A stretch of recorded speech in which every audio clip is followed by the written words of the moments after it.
يا شباب، أهلا بيكم في الشرح الجديد بتاعنا. النهاردة إحنا مش جايين نتكلم في كلام نظري، إحنا قدام خطة طوارئ حرفياً، أو نقدر نقول خريطة إنقاذ سريعة جداً ومصممة بالملي لطلبة تانية ثانوي اللي حاسين إن المنهج كبر منهم ومحتاجين يلموا الدنيا قبل الامتحانات.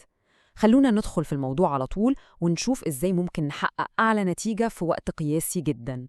طيب إحنا عارفين كويس جدا إن الضغط اللي أغلب الطلبة حاسين بيه دلوقتي ممكن يكون رهيب، وتفكير زي الوقت خلاص فات ومفيش أمل أكيد بيجي في بال ناس كتير.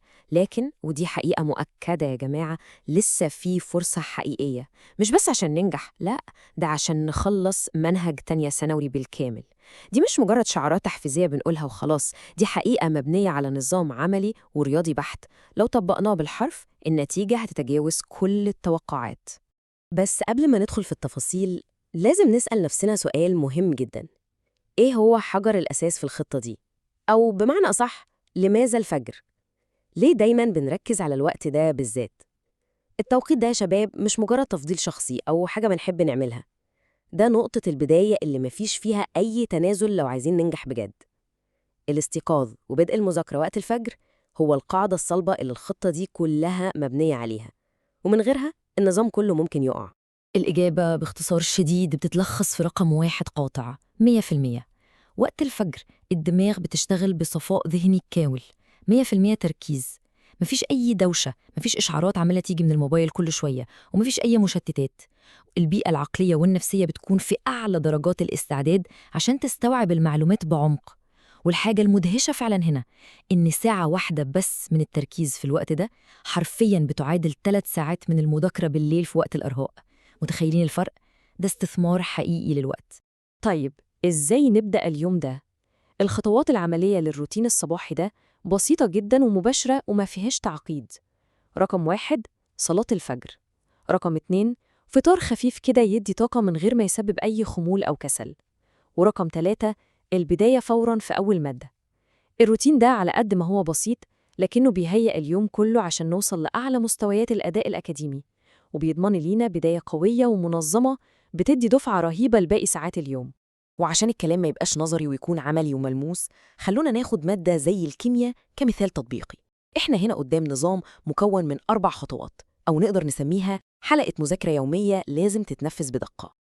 لما نطبق النظام ده على مادة دسمة وتقيلة شوية زي الكيمياء، هنفهم إزاي ممكن ننفذه بمنتهى السهولة والفاعلية على أي مادة تانية في المنهج، عشان نخلصها بسرعة وبأعلى كفاءة. بص بقى، أول 3 خطوات في الحلقة دي بتبدأ بإننا نذاكر الباب الأول كويس جداً.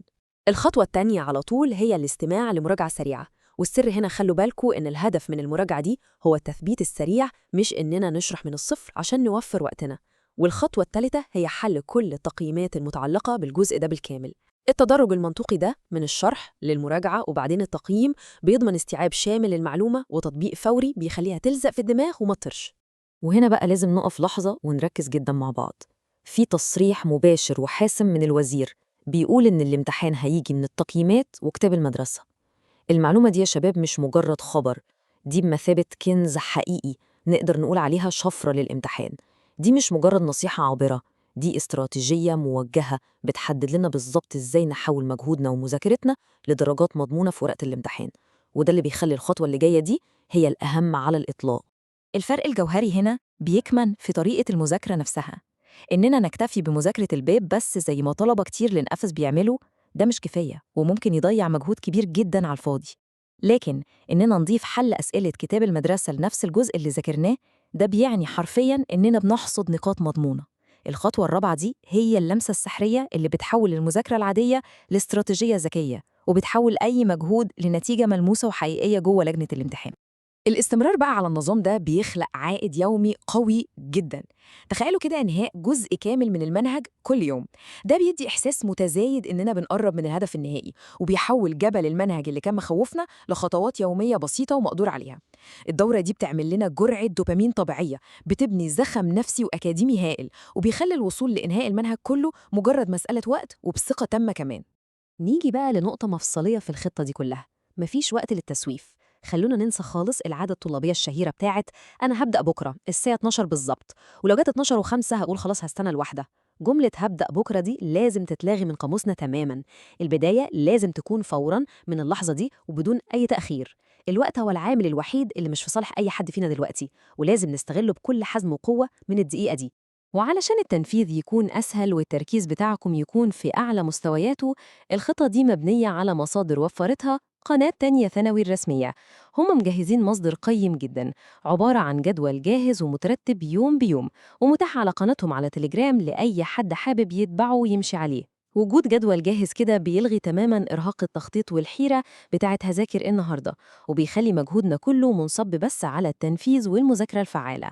في النهاية يا شباب، الخطة موجودة، المصادر متاحة، والخطوات واضحة ومحددة قدامنا. السؤال الوحيد اللي متبقي وبيفرض نفسه دلوقتي، الفرصة موجودة قدامنا اهي، لكن هل هتستنى اللي بيترددوا؟ أكيد لأ. الأمر كله دلوقتي متوقف على إننا ناخد القرار الصارم ونبدأ في التنفيذ فوراً. نتمنى تكون خريطة الطريق دي وضحت الرؤية عشان ننقذ ما يمكن إنقاذه ونحقق أفضل نتيجة ممكنة للجميع. بالتوفيق.